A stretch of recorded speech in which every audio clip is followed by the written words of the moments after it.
Baik semuanya, Assalamualaikum warahmatullahi wabarakatuh. Perkenalkan, nama saya Yafeska Putra Rali dengan NIM 1352477. Hari ini saya akan membahas tentang makalah saya yang berjudul Penerapan Algoritma BNB atau Branch and Bound pada HP model untuk penyelesaian protein folding problem oleh saya sendiri. Oke. Jadi mungkin saya ngeliatin makalahnya dulu. Jadi itu makalahnya di sini bisa dilihat ya, abstraknya bisa dibaca. Jadi intinya di makalah ini tuh saya bakal membahas tentang protein folding problem, di mana masalah ini udah menjadi problem di bidang bioinformatika. eh Slice antara biologi atau medis dengan informatika. Jadi di sini saya akan membahas tentang penerapan algoritma yang sudah kita pelajarin di kuliah strategi algoritma itu ke penyelesaian protein folding problem terkhususnya pada HP model. Pertama, kita bahas dulu kenapa protein folding itu penting. Jadi, masalah itu sudah dibahas hampir 50 tahun lebih oleh ilmuwan di bidang biologi dan kemudian diberikan kepada ilmuwan informatika. Karena ini tuh masalahnya termasuk tergolong masalah komputasi di mana berdasarkan Leventhal paradox, kemungkinan konformasi atau susunan dari protein folding dari suatu sequence menjadi 3D itu terdapat 10 pangkat 300, di mana itu jauh lebih banyak daripada jumlah atom yang ada di alam semesta. Nah, di sini dari yang saya baca kita juga punya Anne Vincent's dogma, di mana di papernya Anne Vincent tuh menyebutkan bahwa struktur 3D protein itu sepenuhnya ditentukan oleh asam aminonya. Jadi dari suatu sequence yang kita temukan, struktur 3D yang akan dibentuk itu purely dari sequence tersebut. Jadi nggak ada campur tangan yang lain. Jadi semuanya tergantung pada sequence dari struktur tersebut, dari asam amino tersebut. Protein menjalankan hampir seluruh fungsi seluler tubuh manusia. Bukan tubuh manusia doang, tubuh dari seluruh makhluk hidup. Namun fungsinya ditentukan oleh struktur 3D, bukan urutan asam aminonya. Jadi kalau misalkan dari suatu sequence asam amino nih, kita punya suatu sequence asam amino A C G T A G T C G A dan seterusnya. Kemudian dia akan melipat atau folding menjadi sebuah sequence 3D. Nah, sequence 3D ini kalau misalkan terjadi misfolding atau lipatannya salah, maka akan berakibat fatal. Kalau dalam manusia itu bisa menyebabkan Alzheimer, Parkinson dan ALS. Jadi penyakit ini tuh udah ditemui dan penyebabnya adalah protein yang misfolding. Nah, saya juga baca dari paper, saya lupa nama penulisnya siapa, tapi protein folding ini sudah terbuktikan bahwa dia itu termasuk ke dalam NP-hard. Jadi bahkan uh, seperti yang kita pelajari di kelas ya, ada NP, PNP, NP-hard, NP-complete. Itu tuh semua sudah teliti oleh ilmuwan computer science bahwa protein folding ini merupakan permasalahan yang tergolong NP-hard. Jadi sudah sejauh itu hubungan antara protein folding ini dengan apa yang sudah kita pelajari di STIMA, strategi algoritma. Nah, dari berbagai macam asam amino tersebut yang A, C, G, T, A dan seterusnya, kita bisa mengabstraksikan atau menyederhanakan berbagai asam amino tersebut menjadi dua tipe, yaitu ada H, hydrophobic, dan P, yang polar. Jadi supaya kita tidak kesulitan ya untuk membaginya, karena kan kalau jenisnya banyak itu juga akan meningkatkan kompleksitas dan pencarian solusinya ya. Jadi kita bisa membaginya menjadi H dan P saja, hidrofobik dan polar saja. Di mana fungsi energi dari hidrofobik dari struktur atau model HP ini itu dinotasikan sebagai E, di mana rumusnya adalah minus sigma delta IJ, di mana delta IJ itu 1 jika pasangan yang berkaitan itu H dan H. Kemudian dia tidak terhubung langsung pada rantai ya. Nah, tujuan kita ketika kita diberikan sebuah sequence HP HP HHP HP HP, kita tuh ingin menentukan jumlah kontak HH-nya itu yang paling banyak. Dimana kalau jumlah kontak H-nya itu banyak, energi atau E-nya itu akan minimum. Ya, jadi di sini kita bisa menyelesaikan permasalahan itu dengan optimasi, salah satunya dengan branch and bound. Jadi Meskipun di sini simplifikasinya drastis ya. Meskipun di sini simplifikasinya drastis, kita cuman ngebagi berbagai macam asam amino itu cuma menjadi H dan P. Cuma ini tetap terbukti bahwa dia itu termasuk NP complete. Udah ada juga paper yang menyebutkan membuktikannya bahwa ini NP complete, dan ini menjadikannya benchmark yang bermakna secara teoritis untuk menguji apakah algoritma kita itu bisa menghasilkan solusi yang exact ya. Di sini kita menggunakan algoritma branch and bound. Nah, seperti yang kita pelajarin di kelas ya, algoritma branch and bound itu punya 4 komponen utama. Itu ada state space tree, fungsi cost, priority queue, dan fungsi pembatas. Di sini state space tree kita itu melambangkan setiap node-nya itu adalah konfigurasi atau konformasi parsial protein kita. Jadi kan misalkan kalau kita punya 10 sequence, satu sequence dengan 10 asam amino, state space tree kita itu akan menjelaskan state susunan kita atau konformasi kita itu dari n asam amino. Jadi dari 1 sampai 10, setiap kali kita memasukkan satu asam amino ke dalam konformasi kita, itu akan menjadi sebuah node di state space tree. Kemudian ada fungsi cost, di mana kita punya FI, yaitu ongkos sejauh ini, dan GI, itu estimasi sisa sampai kita mencapai node goal. Terus ada priority queue, sebagaimana yang kita tahu, branch and bound ini kan BFS tapi dengan best first search ya, di mana kita akan mengexpand dulu node yang mempunyai prioritas tertinggi. Kemudian ada fungsi pembatas, di mana kita akan melakukan pruning pada simpul yang sudah dipastikan tidak akan menghasilkan solusi yang lebih baik daripada solusi yang sudah kita temukan sekarang. Di sini kita menggunakan sama dengan FI ditambah GI ya. Nah,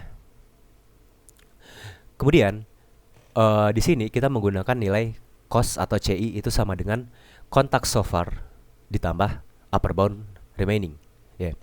Jadi kita menggunakan tiga kriteria pemangkasan atau pruning. Oh ya, sebelumnya karena HP model adalah masalah maksimasi, jadi fungsi cost BNB-nya kita negasikan ya. Yang awalnya minimum jadi kita maksimasikan, jadi contact so far I ditambah upper bound remaining, di mana UB remaining ini adalah jumlah pasangan HH yang masih eligible untuk membentuk kontak dengan yang ada saat ini. Kemudian di sini kita punya bound based pruning ya, jadi kita punya 3 kriteria pemangkasan ya untuk pruning. Pertama ada bound based pruning, invisibility pruning, dan dead end pruning. Bound based pruning ini ketika kontaks ditambah UB kita itu lebih kecil daripada base so far, sehingga membuat simpul kita tuh bisa dipangkas. Terus ada invisibility pruning, di mana posisinya sudah terisi. Jadi kalau misalkan suatu tempat itu sudah diisi oleh suatu asam amino, maka asam amino lain tidak bisa mengisi tempat tersebut. Kemudian ada dead end pruning, di mana tidak ada arah valid tersisa dari posisi terakhir. Jadi misalkan semua tetangga dari posisi kita saat ini itu udah diisi oleh asam amino, sehingga tidak ada asam amino yang bisa diisi oleh tetangga tersebut. Jadi kita bisa lakukan pruning. Maaf, saya lagi sakit. Nah, pertama, sebelum kita mulai meletakkan asam amino kita ke grid 2 dimensi, kita tuh melakukan eliminasi simetri. Jadi misalkan kalau kita tidak melakukan eliminasi simetri, kita tuh punya 8 kemungkinan penyusunan yang semua itu sebenarnya bentuknya sama, tapi cuma dirotasi atau direfleksikan.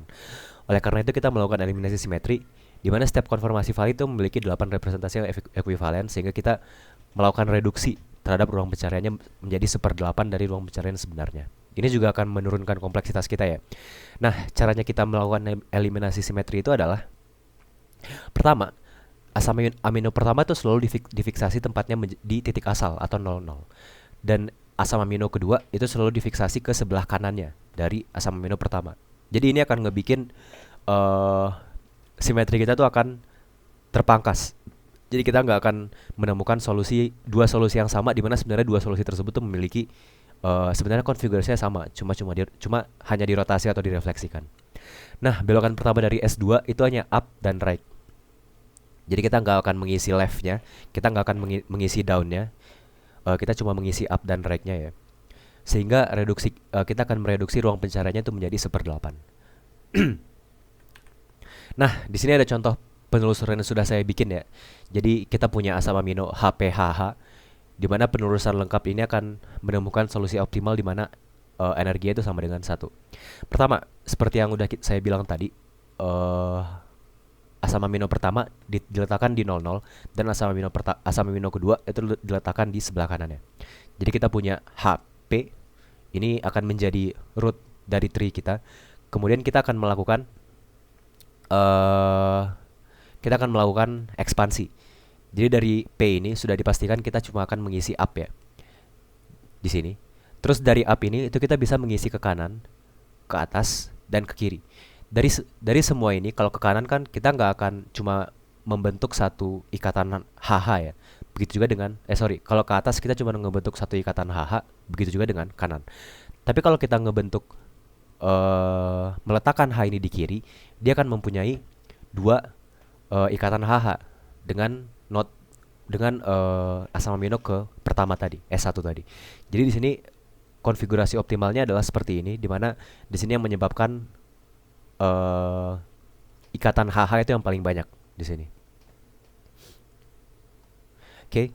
Kemudian di sini saya juga melakukan hasil eksekusi, di mana ini menggunakan sequential algorithm. Terus dengan panjang n-nya itu atau panjang sequence-nya itu dari 8 sampai 18. Di sini saya menemukan bahwa algoritma ini akan menghasilkan waktu yang cukup singkat ya daripada brute force biasa, di mana untuk 16 16 panjang sequence itu kita punya 4 detik untuk penyelesaiannya dan 2 detik di 18 sequence. Padahal tuh kita mengeksplorasi 900.000 dan sejuta kemungkinan ya. Kemungkinan solusi atau node yang kita eksplorasi, dan hanya makan waktu 4 detik untuk 16 dan 2 detik untuk 18. Di sini emang tidak monoton karena ini bergantung pada proporsi residu H dalam sequence spesifik, bukan semata-mata panjangnya. Nah, di sini saya juga melakukan perbandingan dengan brute force biasa, di mana brute force biasa itu memiliki kompleksitas 3 pangkat n-2 atau O 3 pangkat n. Nah, bisa dilihat di sini semakin besar nilai n kita, maka rasio reduksinya juga akan semakin besar. Bisa dilihat pada sequence dengan panjang 18 itu kita punya rasio reduksi sampai 40 kali lipat. Jadi algoritma kita ini memangkas waktu pencarian solusinya itu sampai 40 kali lipat. Di mana brute force itu mencari sampai 43 juta, mengeksplorasi 43 juta node. Padahal kalau di pruning dengan BNB itu cuma mengeksplorasi 1 juta. Di mana 43 juta ini akan menghabiskan waktu sekitar 43 kali lipat juga. Jadi semakin besar panjang sequence kita, maka rasio reduksinya itu juga akan semakin besar. Nah, kesimpulannya adalah di sini kita menggunakan formulasi exact ya, di mana kita meskipun kompleksitasnya tetap tinggi, namun kita menemukan solusi yang dipastikan itu adalah solusi yang paling optimal, paling benar. Karena kan sifat BNB juga seperti itu ya. BNB itu digunakan untuk optimasi, di mana kita akan menemukan solusi paling optimal dari permasalahan kita. Kemudian pruningnya itu jauh di bawah teoritis. Ini membuktikan bahwa BNB ini tetap praktis meskipun worst case-nya itu eksponensial. Worst case BNB ini kan tidak jauh beda dari brute force atau exhaustive search. Cuma di penerapannya dalam kehidupan nyata, pruningnya ini akan lebih banyak daripada teoritis, sehingga menyebabkan rasio reduksinya itu akan semakin besar juga, semakin tinggi nilai panjang sequence-nya. Kemudian kita bisa memverifikasi correctness-nya karena seperti yang kita tahu, ini kan NP complete. Di mana NP complete ini akan cuma membutuhkan waktu polinomial untuk memverifikasi kebenarannya. Dan validasi terhadap penelusuran manual S sama dengan HPHH yang sudah kita coba tadi menghasilkan energi 1 itu konsisten dengan analisis teoritis. Sama terakhir ini pruning bergantung pada struktur bukan ukuran. Jadi sebenarnya kita bisa aja menyelesaikan sequence dengan panjang yang cukup besar. Cuma kalau ukurannya semakin bagus, cuma kalau strukturnya semakin bagus untuk dijadikan pruning, di mana pruning itu akan menyebabkan pruningnya semakin banyak, maka ini akan membuat algoritma kita itu akan lebih cepat lagi dalam penyelesaian atau penemuan solusinya. Jadi untuk penelitian selanjutnya ada beberapa penelitian yang bisa dilakukan selanjutnya, di mana karena kita baru menyelesaikan untuk 2 dimensi, jadi bisa dilakukan juga grid ke 3 dimensi. Terus fungsi hyperbolic lebih ketat, paralelisasi BNB-nya dengan OpenMP atau MPI, sama validasi terhadap sequence HP yang diturunkan dari data protein nyata. Jadi bukan cuma sekedar protein yang kita buat sendiri, tapi juga dari protein nyata yang memang eksis di bumi gitu, di tubuh manusia. Kira-kira itu dulu dari saya. Terima kasih. Semoga dapat semoga penjelasan saya dapat dimengerti dan mohon maaf jika ada kesalahan. Terima kasih. Wassalamualaikum warahmatullahi wabarakatuh. Selamat liburan.